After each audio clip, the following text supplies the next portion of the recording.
Welcome to Overclocking TV. Today we are at the GIGABYTE factory in Nanping in Taiwan, and we will show you how to make a motherboard from A to Z. A motherboard uses a lot of components, and all of them are assembled on a PCB. PCB means printed circuit board, and this makes the final mainboard you all know that is in your PC. The PCB arrived from another factory, and the first process is to solder on the board, or the SMD.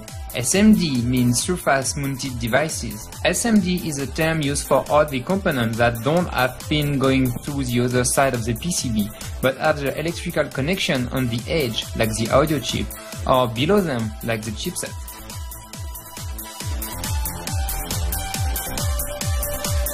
Every part of the PCB that will be in electrical contact with the component gets a special soldering pass.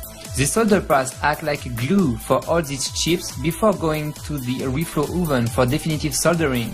In that way, every small component can stay in the right position before soldering.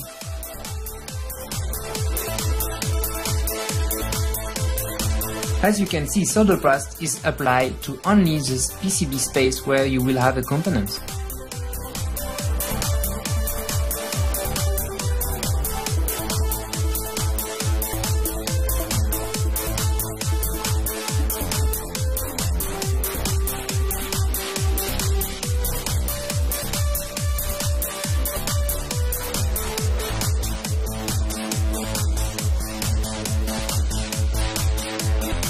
All the motherboards today have really thin and small components that are directly placed on the board, called SMD, surface mounted devices.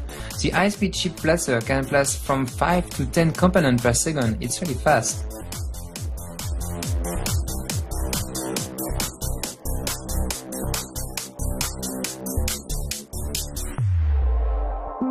Most of the components mounted in this machine are around 1 mm wide and must be very precisely disposed on the PCB. Today, motherboards have components on both sides. The first side that goes to the factory process is the back. Once the back side is done, a machine switches the motherboard to the other side and the process starts again to the SMT line.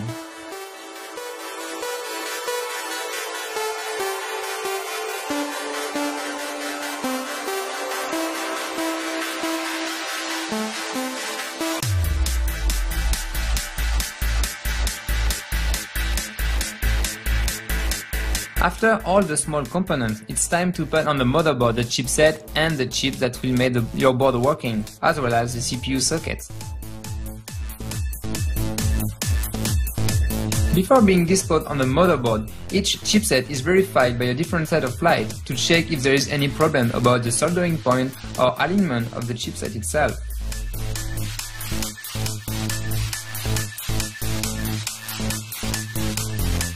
You can see all the chips like audio, SATA and USB 3.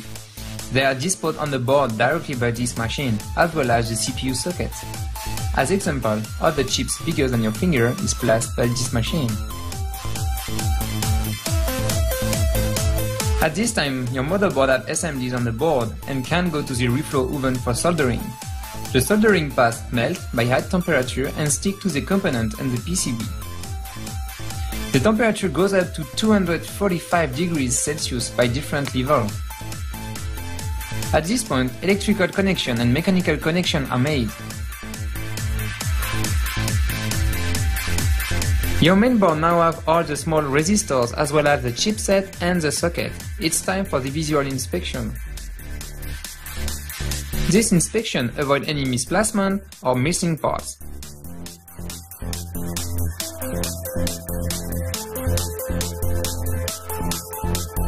Components smaller than 2 mm can't be checked by human, but the AOI is there for it.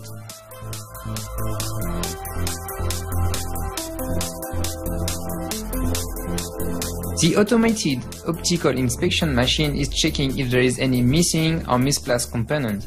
It's also checking all the components that have visible soldering points, like the audio chip.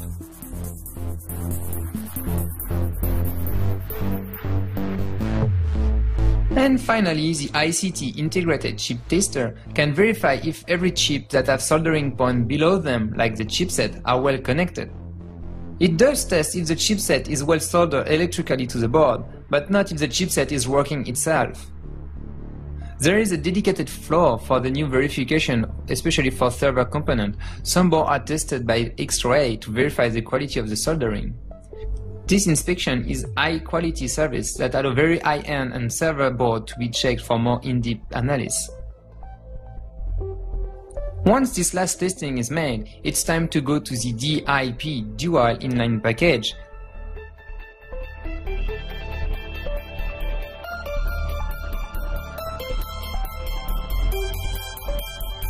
The DIP stage is the second big important process when making a motherboard. First, you have a manual insertion.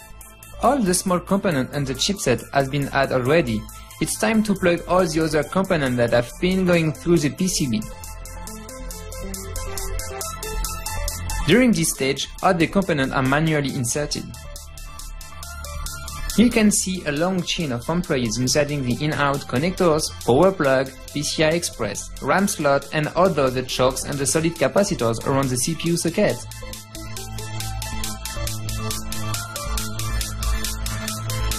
Before being definitely soldered on the board, each inserted part needs to be in the right place and well positioned. This is the goal of the inspection before the wave soldering.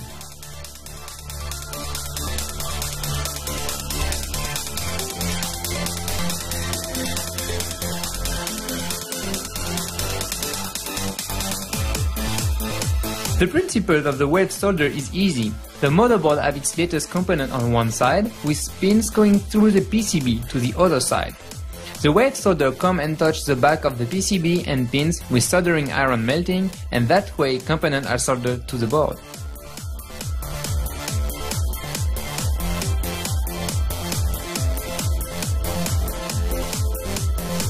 After the wave soldering process, you usually have residues that are cleaned with a large brush, making the back of your motherboard very shiny.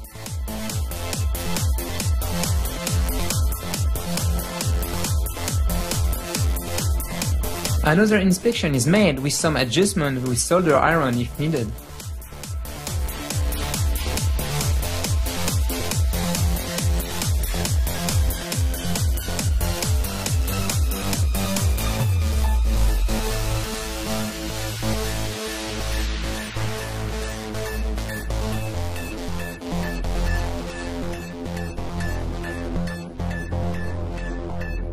Then heatsink are mounted on the board before another inspection and checkup by the ICT integrated chip tester.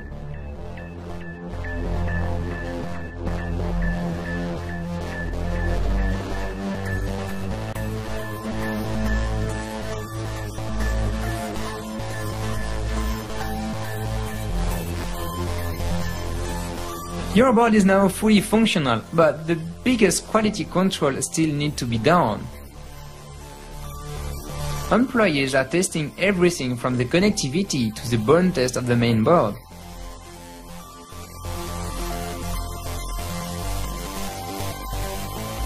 The function box allows easy switch on switch off of the component as well as the peripheral for the testing purpose. As part of the GIGABYTE quality testing, 100% of the motherboard are tested in the factory. Basic to advanced functionalities are being verified.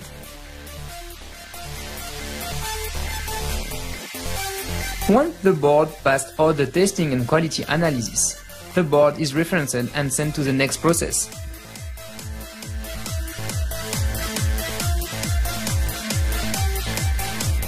This is the final step for your motherboard, and this is the box you will see in the shop. At the factory, the boxes are just flat, cardboard, but then quickly shaped by an automatic machine. Employees are sticking barcode and reference number on the boxes as well as the board, then scan the different serial number. Your board is now almost ready. You just need to put the accessories, manual, driver CD, and close the package. Each box goes to big packages that are weighted then strapped.